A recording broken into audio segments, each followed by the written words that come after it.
Hello and welcome to Beyond Borders, a space where we break down barriers between people, technology, art and mental health.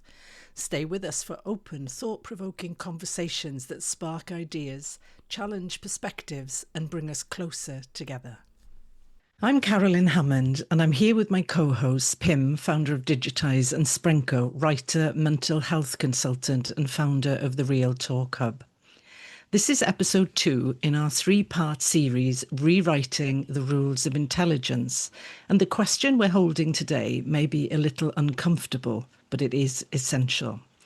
What happens when the system no longer needs us? It's not a theory anymore. It isn't science fiction. AI is moving fast. And whilst the headlines shout about innovation, the quieter truth is harder to face. Jobs are disappearing. Roles that once defined identity, stability, progress, gone. Not because of poor performance, but because something non-human can now do it faster, cheaper, and allegedly better. So today, we're not just asking what's next for work, we're asking what's next for worth, our worth. What is our value in a world of intelligence machines? What happens to worth, identity, and purpose when our labour is no longer required? So let's start this conversation by taking a look at the surface crack that reveals the fault line, and that's job loss. Microsoft recently laid off 6,000 people. They're not alone. But what's striking isn't just the numbers, it's the timing. At the exact moment AI investment surges, human roles are appearing to vanish.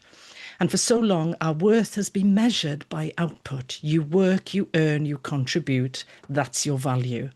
But if your contribution is no longer needed, do you still count? What happens when the work is automated and there's no longer a clear place for us in the equation? And here's the tension. We're told that AI will free us from the drudgery, and yet there's no roadmap for what happens after. So here's the bigger question, Pim, Sprenko. If the system is evolving without us, was it ever truly for us? So I'm going to go to Sprenko first. From a psychological lens, what does it do to a person being replaced, not because they failed, but because they were never meant to be kept? They're being designed out. What are your thoughts on that? Thank you, Carolyn. That's a very important question and a heavy one at that because you know, as simple as it is, how do we feel as human beings when we sense rejection, from our loved ones, parents, romantic relationships, friends, there's this not just, mental, emotional, even oftentimes physical impact on our lives. And now we take it a step further, a job you've dedicated years of your life to, and suddenly, you wake up to an email telling you that you no longer have a job, a source of livelihood, not because you did something wrong, simply because there's a tool that does it faster than you with no cause to ask for a higher pay or whatever. It's disastrous to us Mm. as human beings. It's telling on, our mental health because then people feel less of themselves. They feel like, they're not enough. And it can lead to desperation, people willing to do whatever it takes just to keep their jobs or appeal to their employer or the system, that's suddenly discarding them. So I wouldn't say I fear the outcome, but it's something worth, looking into. I think so too. What about you, Pim? You work with innovation and within education daily. Are companies thinking about what comes next for us as humans, do you think? Yes, but not in a replacement kind of style. One thing when it comes to education, definitely on schools, teachers need to be there. They need to be there physically, and AI can't replace that. And I don't think we'll have robots tuned in when AI will actually be in the classroom. When it comes to efficiency and doing some automations, they're actively thinking, okay, what can we use AI for? And also in the way of, can we use AI to make the classes or anytime the lectures more interesting, even if it's with a normal image. Um, the thing is that they need to do is to catch the attention of the student and keep it there. And AI with certain images can actually enhance that, because an catching image can actually pull the eyes to the board, and then the teacher can guide them through the words that are on the board. And when it comes to automations, I think most teachers are not using automations yet.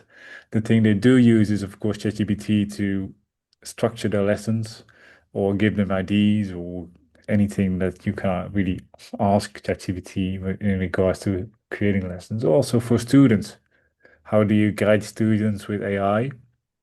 And there is plenty of research that also says that when people or students are making their assignments with AI, there is not really a big difference in most cases than they will if they have done it without AI.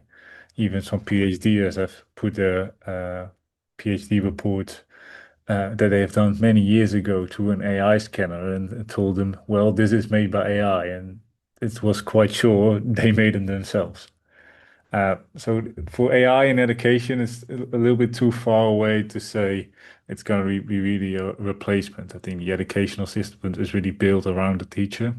Unfortunately, there aren't many teachers really. I think there's a shortage in every country.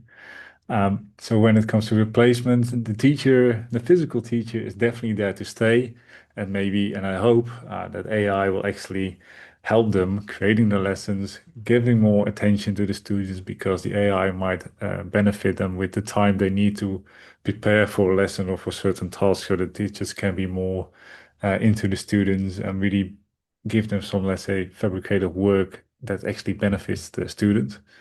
I think that's a big plus that AI can deliver in the upcoming years, but we're really in the startup phases. I don't think many schools are really actively having a board that plays around with AI. And the problem is that the real board of the school really needs to say, okay, we approve this, you can use AI in this type of matter, and then this will benefit the students, yes or no. I think that's a couple of years away, and I hope it will be done correctly. But I think it's definitely schools will need some guidance with it, and maybe some fabricated programs exclusively focusing on AI and generative AI and being creative with AI. I think that those are the steps that need to be taken. I hope they make it. That's a fabulous take, and thank you for sharing that, because actually what you're shining a torch on there is education, and initially kind of a really positive lens, not replacement, working collaboratively with AI in the classroom for the benefit of the staff and also for the students.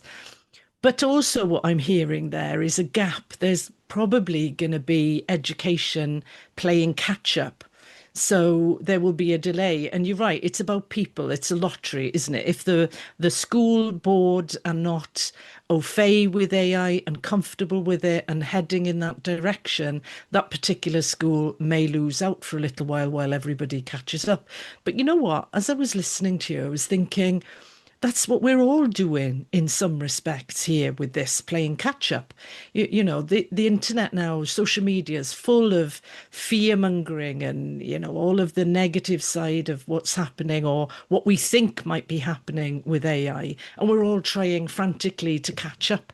And we can't really, because we don't have an insight into, not a proper insight into what's going on. But listening to you, have hope in that we will work collaboratively rather than replacing. And this initial job loss that we seem to be experiencing and is happening will be stemmed at some point, because there will be a realization that actually we need to work to get the best out of AI and to get the best out of humans.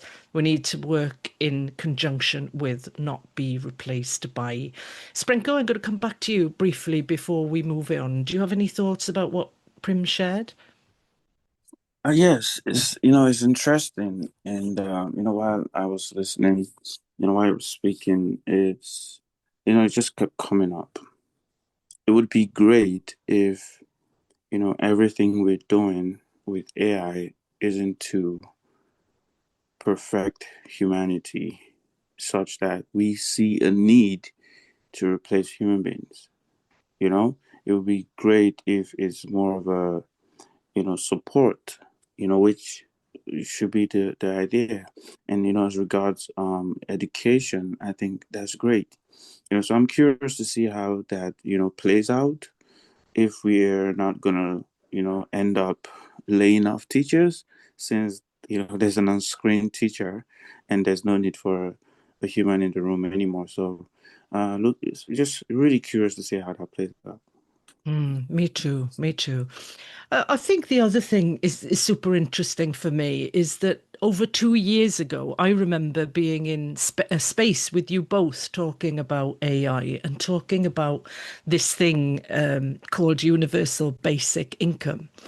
And the Mm. chatter about that then, was that governments were going to have to come up somehow with a way of funding us all because we were going to be replaced. That was the conversation. And in some respects, we were talking about how that would feel and what the drudgery of everyday life would feel like to be free of, so that we Mm-hmm. could go off and be the creators that we want to be, the artists, the poets, the musicians, whatever it is, our heart's desire, we would be facilitated to go off and do. It felt like maybe, just maybe, we were preparing for something bold that would change Mm. life for us all.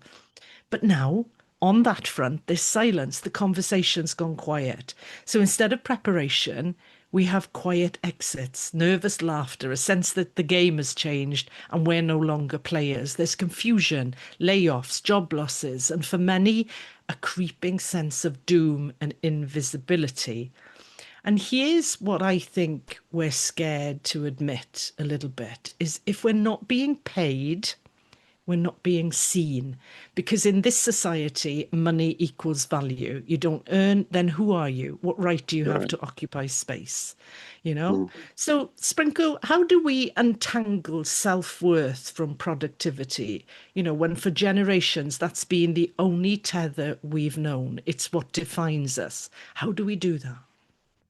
Yeah, and that's a good one as well, and the way you put it is spot on because oftentimes we have conversations like, what are you bringing to the table? It's more of Mm, a, transactional relationship that humanity has turned out to be. So if you're not earning me money or I can earn something from the relationship that I have with you, it's more or less, useless or, meaningless. So I think from our mental health perspective and as a human being, it boils down to us as humans, not even the systems now. We need to reframe our mindsets, how we see each other beyond, how much you can make for the next person, how much the other person is earning that you can associate with or affiliate yourself with to potentially earn, benefit from. So when we start being paid, which I think is going to happen sooner than later, right? The value that we can have as human beings is in how we see each other. What does Carolyn hitting me up in the morning or sending me a text, hey, are you doing okay? What does that mean to me? Do I mm, value that? Or do I just care about, the next alpha she's going to share to me? What does Pim, saying good morning or checking up on me or doing something as simple as, sharing something beneficial to my well-being beyond a job opportunity, do I find that valuable? So I would say it boils down to our mindset. There needs to be a shift in our thinking. Otherwise, we would find it very difficult to find value in ourselves and others when we stop getting paid. It's tough though, Sprenko, isn't it? This Mm-hmm. is something that the machinery that shapes us almost from birth has Mm. programmed us with. We will contribute, we will be, a good cog in the wheel of society. And Mm. now, in lots of ways, we're talking about the dismantling of that. And so it's going to be super difficult. But I think, as we keep saying in these spaces, it's important to talk about these things because it helps us think differently. And I think you're right. I'm with you. We have to start doing that. And I think there is a chance that this will be super positive, but there's going to be pain to go through before we get there. Would you agree with Right. that? Absolutely. It's just like, with men's mental health, which we've been addressing for a few weeks now. is is painful. It's difficult to move from a mindset that says you have to be tough, men don't cry, and things like that, Mm, to your feelings are valid. It's okay to be vulnerable. You know, it's very difficult, but there's no growth without discomfort, right? So it's tough, but it's a move we need to make unless we're just gonna be stuck in the system and then complain that it's not favorable to us. yeah, I agree with you. What about you, Pim? Is UBI the universal basic what income, apologies, still the path forward, or are we avoiding the real question about value altogether? Well, I think there are a couple problems when it comes to UBI. The first is the overall cost for the government. I did a quick calculation, or yeah, not necessarily me, but ChatGPT. If you want to have a UBI for everyone in the Netherlands, and you're paying 1,500 euros a month, the estimated cost is 251 billion a year. The Dutch yearly budget is around 450 billion. So that's Mm, not really an option. And the other thing when you look at the UBI, what might actually be a disadvantage also for people's well-being is that it doesn't motivate to do things when you get free money. Mm, yeah. Um, Having your normal job and doing your daily, let's say, routines on your work also benefit in feeling validation for yourself. I have done this today. And you also have social contacts on work, people who you speak, who you chat with during lunch, during breaks, people that you meet for any purposes that your job has. Those things is also very important. And with UBI, you're not really motivating people to search for jobs or uh, work in general. Now, I have to mm, say, 1,500 euros a month for most people is not enough. Mm, Definitely when you have rent, mortgage, a car, whatever. Let's say just your bills come quite close to 1,500 a month quite fast. So that won't be enough. Then you have to say, okay, will people work besides the UBI payment they receive? And the answer is in that case, yes. But why give UBI then? Because people will work for their money anyways.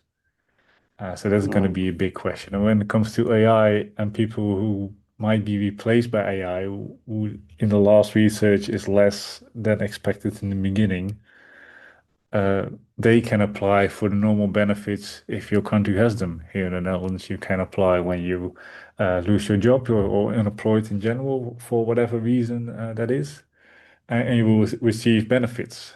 Again, it's probably not enough to live a luxury life or have a stress-free life because in general that money isn't really, let's say, high and definitely is not high enough to live comfortably with your food, your rent, etc. But those systems are already there. The question is, but that is really for the later, how many jobs will AI replace? And will AI replace any job in general? Just because what type of AI are we going to use and what are we going to use it for and what way? Do we use it in a assisting way or do we use it in a replacing way? That's going to be mostly determined, I think, by businesses to see where the cost reduction is efficient and also with some regulation, even though I'm not really upfront when it comes to regulating everything to the bone, just because you also want to give the entrepreneurs and businesses that are already there, some freedom in thinking. Um, but when things are wrong, I think the regulation should change, and then for the benefit of the people and not just for the AI. But yeah, I think that will be seen in the long run. It's too early to tell, but definitely when it comes to mental health, I think people need validation and the work they're working at is actually a very important part of it, not just for the social context, but also feeling validated and productive during the week. What about you, Carolyn? Do you feel the same, or do you think things will need to be changed a lot different than then, I think? I agree with you. I agree with you both. I really do. And I think that what we're struggling with at the moment, there's a gap between us, the people on the ground, the people who are making and developing AI, and the businesses that are implementing it. And what happens in the gap, there's an opportunity for freedom and control for them, not for us. We're immune to it. We're down here on the ground living our lives every day as we always do. But they have the freedom currently because this is new and it's emerging. They are able to be rolling things out in a way that we have no input into. We're powerless in lots of ways. Governments are, as far as I'm aware, not engaged as well. And what I'm thinking as I'm listening to you both is that maybe some pressure needs to be brought to bear here to make them think differently, to slow up, to hold the reins of this a little bit. And what I mean by that is, maybe if the governments of countries was to say, look, we get it. We get the innovation. We think it's wonderful. We're really supportive and we want to lead on the front of AI. But what we can't forget in amongst this is humanity. Where are Mm. we going to be at the end of this? What is our aim here? What's the end game for humanity? Because at the end of the day, we are the ones that have been feeding this machine for decades, forever. And if you take us out of the equation, who's paying for UBI? Who's paying for, Mm. government's budgets, National Health Service, whatever it is? Who's paying for it? And so what I think has to happen is, or is one of the options, is to say to these companies that are developing and then implementing, well, if you are replacing here, we're going to tax you, or whatever word you want to use it. There's going to be a tax on what you're doing because we want you to think twice. What we want you to do is to find a way that humanity can work within your organization alongside AI in the way that Pim described in school, in educational settings, Hmm. the invaluable nature of a teacher. Okay. Yeah. Well, we all have value, don't we? And that's kind of what we're exploring here today. So for me to stop this juggernaut that is out of control currently, and I know that's emotive, but it kind of is because we don't feel in control. It's happening to us. Yeah. Somebody has to take the reins and say, hang on. If we are going to have to pay UBI at some point, where is it coming from? How do we get that money if nobody's working? And Hmm. people will be working. That's an extreme example, but so it's the pain of somebody like a car manufacturer being told, well, you've had robots on the production line for decades. Now you want to do away with the people that were next line to the robots. Well, we can't have you doing that. That's 10,000 job loss, in an area. That's just what do we do with these people? What we want you to do is find a way to work with them, or if you're not, then you've got to pay for that. You've got to contribute towards society in the same way as society has always contributed to you by buying your vehicles, by, inflating your share price, whatever it may be.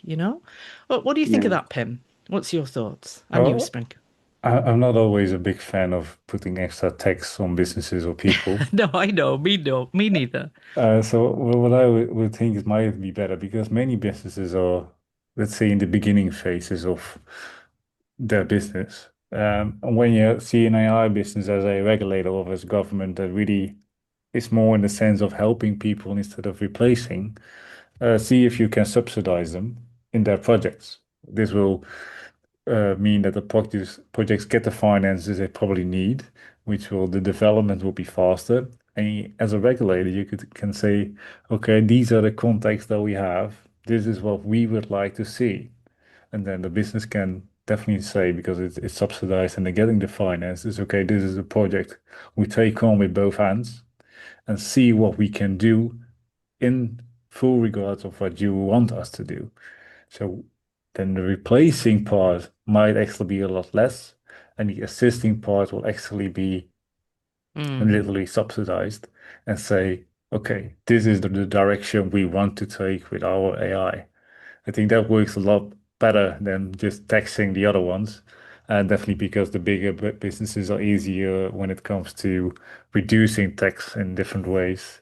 And nowadays, businesses are a lot less, let's say, loyal in the country they are originating from. The options are quite there nowadays.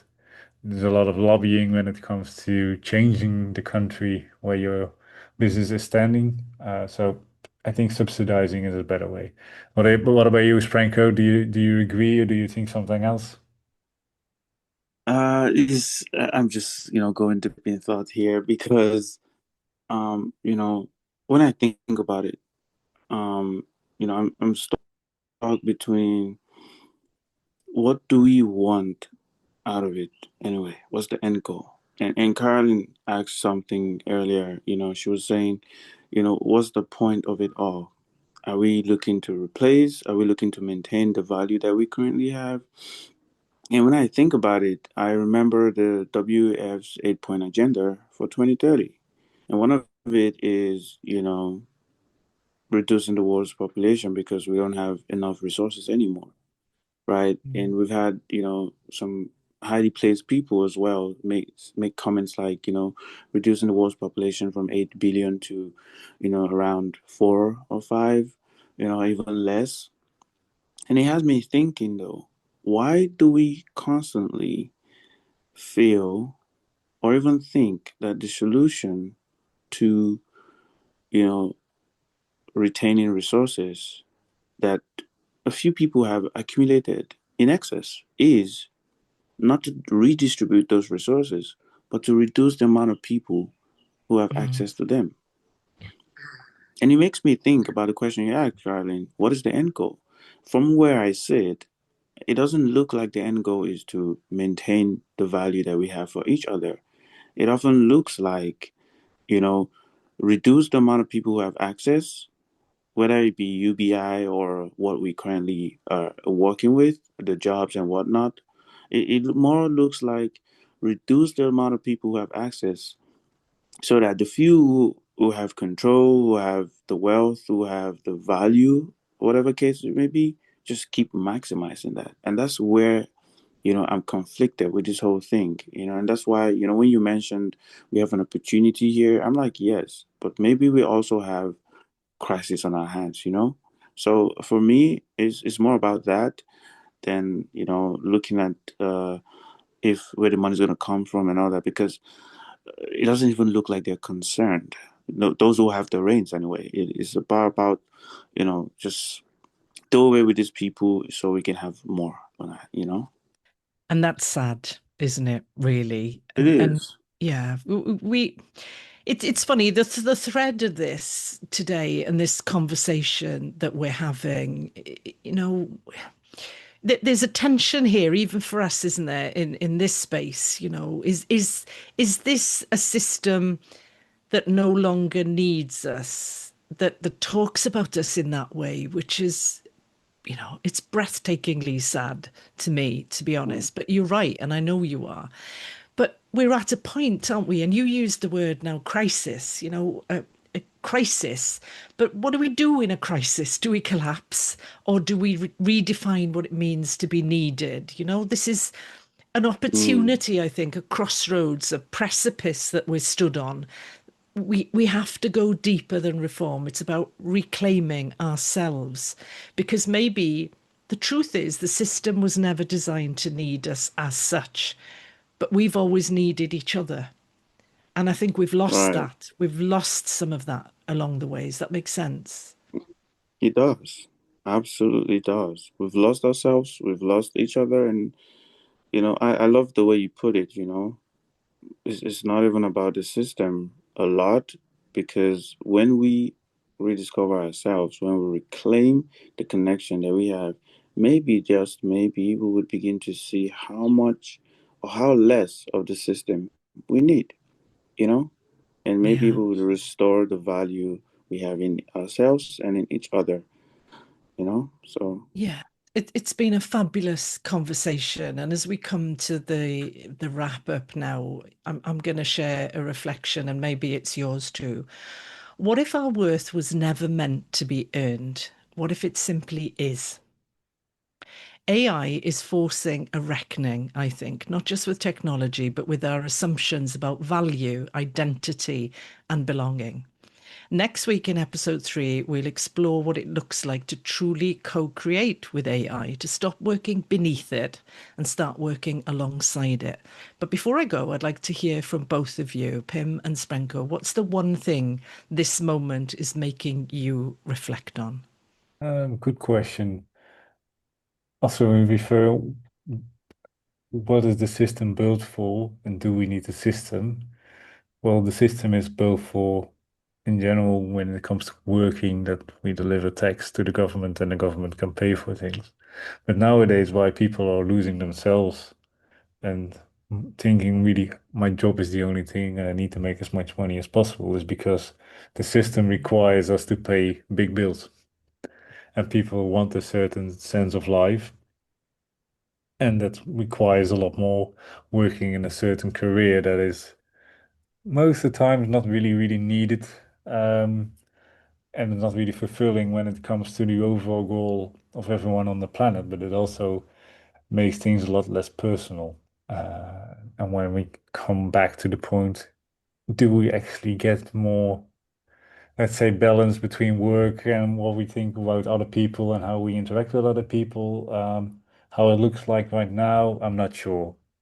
Mm, Can AI help with that? I hope so. Definitely when it comes to reducing time you need for work, becoming more efficient, it can produce more time for people around you and people in the work business you are working in, that you actually can, let's say, give more attention to the people than your spreadsheets, etc. I think that's my biggest thoughts right now. yeah, I share your hopes, Pim. Thank you for that. What about you, Sprenko? What is this making you reflect on? yeah, I'm gonna try and simplify it, right? Because there's a lot in my head. But I would say is let's take a pause from trying to create systems for people, right, based off what we think they need, and rather start creating, environments, tools, systems, for people, for ourselves, based off what we know they want, what they need. Ask the questions. What do I want? For a long time, we've had things done for us from childhood. Parents put you in a career path that they think that's what you need to be successful. No concern to what you actually want out of life. So we need to expand that on a grand scale, even with politics, elections, the systems that run the world. Let's actually ask the people, do we actually want an AI that does everything for us? Or we want AI systems that support us when we need support? I love that, Sprenko. Thank you both for that. Thank you so much. This has been Beyond Borders. If this conversation stirred something in you, follow it, share it, talk to somebody about it. Because we're not just adapting to a new future, we're remembering we never belonged to the old one, perhaps. And maybe that's the true power of AI for us all. So until next time, stay grounded, stay defiant, and build what cannot be replaced.